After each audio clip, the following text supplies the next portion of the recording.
బాగా డబ్బులు సంపాదించడం అంటే విలాసవంతమైన వస్తువులు కొనడం కాదు, మీ సమయం, జీవితంపై నియంత్రణ సాధించడం. ఇదే మీ అంతిమ లక్ష్యం, the ultimate form of freedom.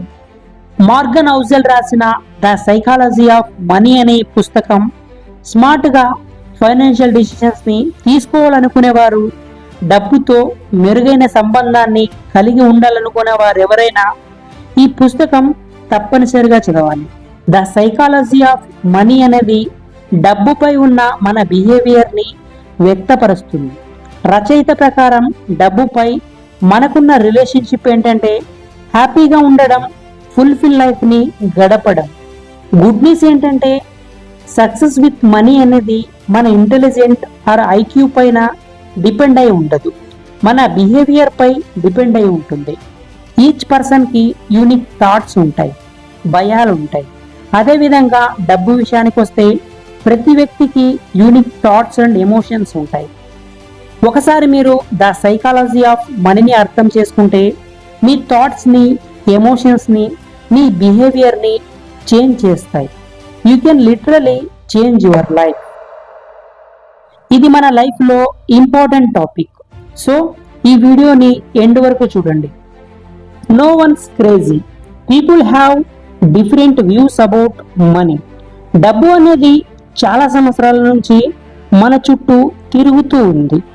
మనలో చాలా మందికి డబ్బును ఎలా సేవ్ చేయాలో, ఇన్వెస్ట్మెంట్ ఎలా చేయాలో, సెటిల్ ఏజ్ వచ్చేంత వరకు డబ్బును ఎలా కూడబెట్టుకోవాలో తెలియదు. ఎందుకంటే we are all relatively new to this game. For example 401 plan, ఇది యుఎస్ఏలో మోస్ట్ పాపులర్ రిటైర్మెంట్ ప్లాన్. ఇది 1978లో ఇంట్రడ్యూస్ చేశారు. రోత్ ఐరా, ఇది individual retirement account, no taxable. ఇది 1998లో యాడ్ చేశారు. ఈవెన్ ఇండెక్స్ ఫండ్స్ కూడా 1978లో డెవలప్ చేశారు. We are all view and think about money differently. ఒక పేదరికంలో పెరిగిన వ్యక్తి రిస్క్ అండ్ రివార్డ్స్ గురించి ఆలోచిస్తాడు. ఫర్ ఎగ్జాంపుల్ 1970లో పుట్టిన వాళ్ళు స్టాక్ మార్కెట్ పాజిటివ్గా ఉండడం వల్ల high inclination to invest money. 1950లో పుట్టిన వాళ్ళు ఆ టైంలో స్టాక్ మార్కెట్ నెగిటివ్గా ఉండడం వల్ల less inclination to invest money. 1960లో సిగ్నిఫికెంట్గా హై ఇన్ఫ్లేషన్ ఎక్స్పీరియన్స్ చేయడం వల్ల, ఎక్కువగా స్టాక్ మార్కెట్ గురించి అవేర్నెస్ రావడం వల్ల high inclination to invest money.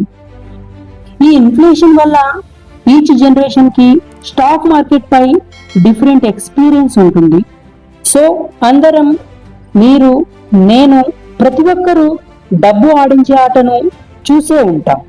అందుకే డబ్బు విషయంలో పర్సన్ టు పర్సన్కి వ్యక్తిత్వం మారిపోతుంది.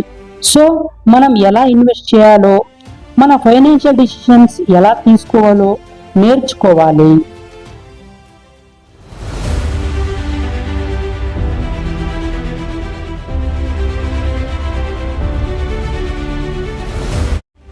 Luck and risk, they have a bigger impact than financial skills.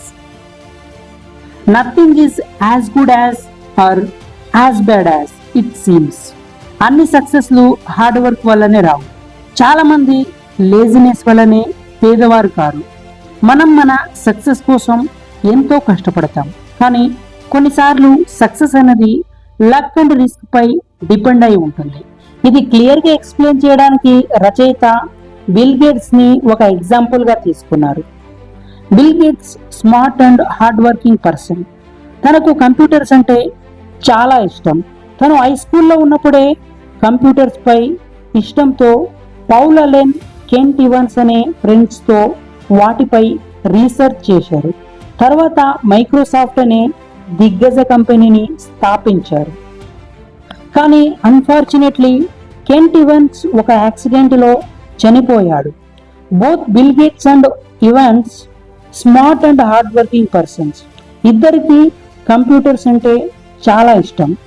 కానీ వీరిద్దరిలో బిల్ గేట్స్కి ఎక్కువగా లక్ ఉండడం వల్ల ప్రపంచ కుబేరుల్లో ఒకరిగా నిలిచారు. ఫైనల్గా సక్సెస్లో లక్ని, ఫెయిల్యూర్స్లో రిస్క్ని, గుర్తించడం వల్ల వెన్ థింగ్స్ గోయింగ్ రైట్ వినయాన్ని ప్రదర్శించండి, వెన్ థింగ్స్ గోయింగ్ రాంగ్ ఓపికతో ఉండండి. అంతా మంచి జరిగినప్పుడు మనం గ్రేట్ అని, అంతా చెడు జరిగినప్పుడు మనం వేస్ట్ అని అనుకోవడం ఎంత మాత్రం మంచిది కాదు.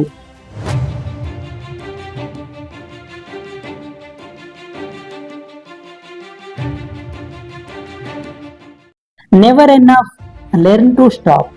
ఈ ప్రపంచంలో చాలా మంది ధనవంతులు ఒక్కసారిగా పేదరికంలో పడ్డారు. ఎందుకంటే అంత సంపాదించినా ఇంకా సంపాదించాలనే అత్యాశ వల్ల. ఈ ఫెయిల్యూర్స్ నుంచి మనం ఏం నేర్చుకోవచ్చు అంటే, మనకు లేని అవసరం లేని వాటి కోసం మనకున్న అవసరమైన వాటిని రిస్క్లో పెట్టకూడదు.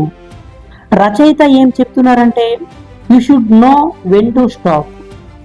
అతి కష్టమైన ఫైనాన్షియల్ స్కిల్ ఏంటంటే స్టాప్ గోల్ పోస్ట్. ఒకసారి మనం మన గోల్స్ని అచీవ్ చేసిన తర్వాత మనకన్నా వాళ్ళు ఆస్తిపరులను, ఇతరులకు మనకన్నా ఎక్కువగా ఉన్నాయన్న ఉద్దేశంతోనో మనకు ఇంకా కావాలని ఆశ పుడుతుంది. తగినంత ఉండాలంటే మనం ఫైనాన్షియల్ సక్సెస్ రేస్ని వదిలేయమని కాదు, ఇది చేస్తే రిగ్రెట్ అవుతామన్నప్పుడు వదిలేయాలి.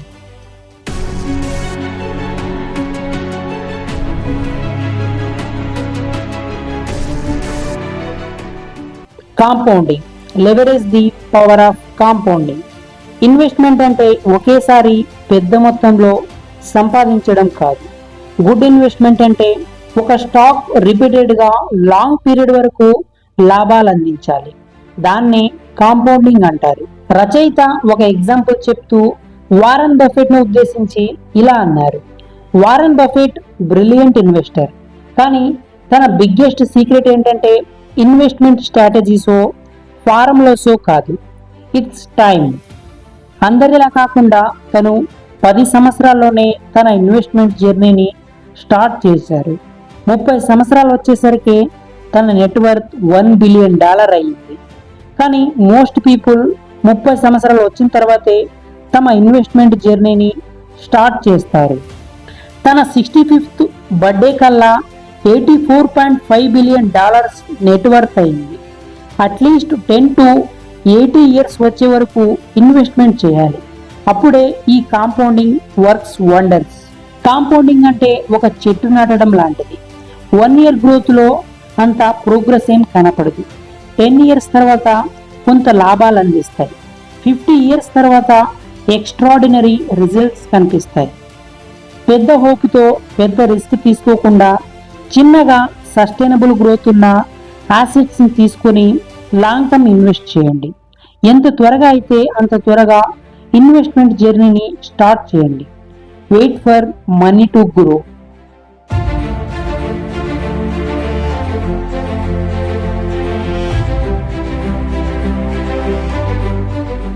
Freedom, highest form of wealth ఏంటంటే ప్రతిరోజు ఉదయం నువ్వు లేచినప్పుడు నీకు నచ్చిన పని నువ్వు చేయడం, నీకు నచ్చిన చోటికి నువ్వు వెళ్ళడం, ఎవరితో ఉండాలనుకుంటే ఎంతసేపు ఉండాలనుకుంటే అంతసేపు ఉండడం. డబ్బు యొక్క గ్రేటెస్ట్ ఇంట్రెన్సిక్ వాల్యూ ఏంటంటే మీ సమయాన్ని మీరు కంట్రోల్ చేయగలగడం. This is more than the salary, more than the house, more than the prestige of your job, more than anything. This is the highest dividend money pays. The man in the car paradox. Money doesn't buy respect. The man in the car paradox అంటే ఏంటంటే ఒక వ్యక్తి luxury కార్లో తిరిగినప్పుడు చుట్టూ ఉండే ప్రజలు ఆ వ్యక్తి గురించి ఏం మాట్లాడుకోరు. ఆ వ్యక్తి ప్లేస్లో నేను ఉండి ఉంటే ఈ చుట్టూ ఉన్న ప్రజలు నన్ను ఒక కోటీశ్వరుడుగా చూసేవారు అని వాళ్ళలో వాళ్ళు అనుకుంటూ ఉంటారు. రచయిత ఈ ఎగ్జాంపుల్ను ఉద్దేశించి ఇలా అన్నారు. బాగా సంపాదించి ధనవంతుడనైతే ఈ ప్రజలు నన్ను బాగా గౌరవిస్తారు, మర్యాదలు చేస్తారని అనుకుంటారు. కానీ ఈ సంపాదన కన్నా మీరు గౌరవం, పరువు, ప్రతిష్టాలు కావాలనుకుంటే మాత్రం మీరు ఎంచుకున్న దారి సరైందో కాదో బాగా ఆలోచించి ముందుకు వెళ్ళండి. వినయం, దయగల గుణం, అందరికీ మంచి చేయాలన్న ఉద్దేశం మీకుంటే ఈ హార్స్ పవర్ కంటే ఎక్కువ గౌరవం తెస్తాయి.